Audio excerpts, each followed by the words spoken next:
sir, ano ba yung trip natin? Dating gawi. Oo, boss. Yung magmumukha akong kagalang-galang. Yan ang kailangan natin. Malinis.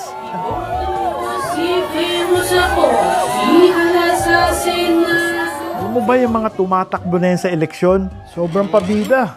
Tama ka, boss. Sikat lang sila. Puro paandar.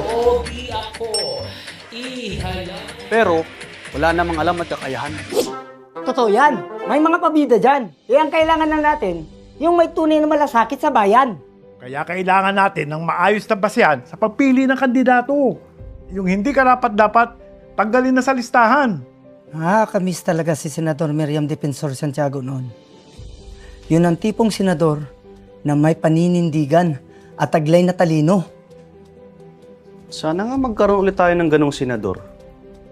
You may not like the person, you may not like her presence here, but you have to respect the office of the Vice President. That is all, because that is guided by the tradition. Ayan, si Congressman Marcoleta. Matalino, matapang, may integridad at laging nasa tama. Sabi nga nila, yan ang lalaking bersyon ni Senator Miriam. Yan ang klase na kandidato na gusto ko. May malasakit at magmamahal sa bayan. Ayan ang hinahanap natin ngayon.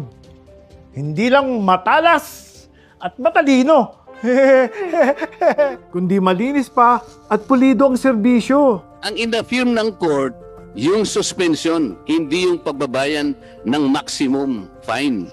Meron kang intellectual dishonesty rito eh. Sana si Marcoleta ang iluklok natin sa Senado. Yung may alam sa paggawa ng batas at may prinsipyo. Yan ang dapat na nasa Senado.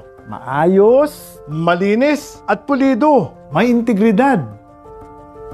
O boss, kay Marcoleta, may pag-asa pa.